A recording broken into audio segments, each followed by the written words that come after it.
I now give the floor to the representative of Pakistan. Thank you, Mr. President. I would also like to thank Assistant Secretary General Pobi for her detailed briefing.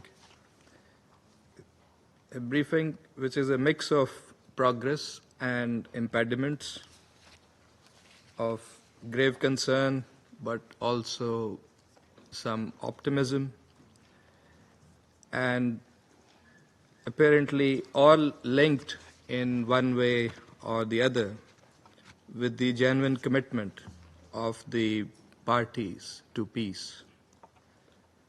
The continuing deterioration in Eastern DRC is a matter of grave concern for the international community and for this Council. And we concur with Madame Pobi that the Security Council must bring its full weight behind the efforts for peace in the region. The recent violence and killings of civilians in the Eastern DRC by the M23, ADF, and other armed groups are reprehensible. Such gruesome attacks on civilians are totally unacceptable.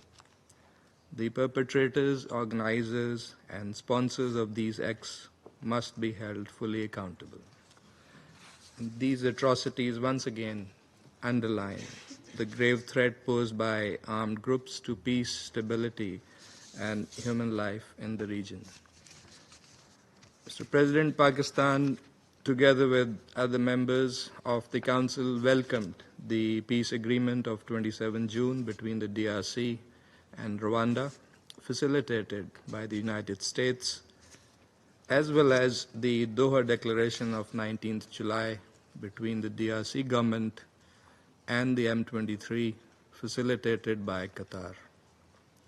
These developments offer an opportunity to restore trust and lay the foundation for peace. The real test, however, lies in their full and verifiable implementation. And as ASG Pobi noted, regrettably, the security situation on ground is not corresponding to the diplomatic efforts. We urge all parties to abide by their obligations and work in good faith. We also underscore the indispensable role of the African Union in advancing peace in the DRC. And let me also emphasize that full implementation of Resolution 2773 is imperative for peace. The M23 must cease hostilities, withdraw from areas captured and controlled by them, dismantle parallel structures, and engage constructively in dialogue.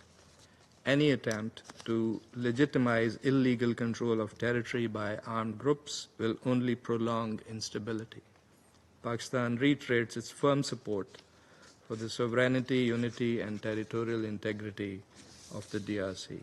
Mr. President, we appreciate MONUSCO's critical role under extremely difficult circumstances.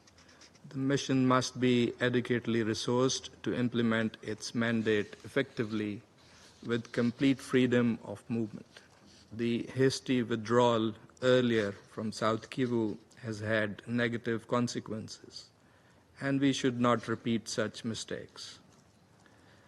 As others have said, there is no military solution to the conflict.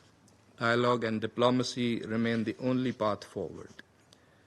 Beyond the immediate crisis, addressing the root causes, especially the illegal exploitation of natural resources that fuels conflict, is also essential. Pakistan supports all efforts, all ongoing regional and international efforts, including those of the United States, Qatar, and the African Union.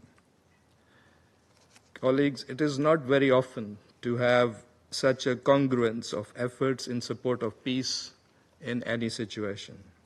We urge the parties to seize this opportunity.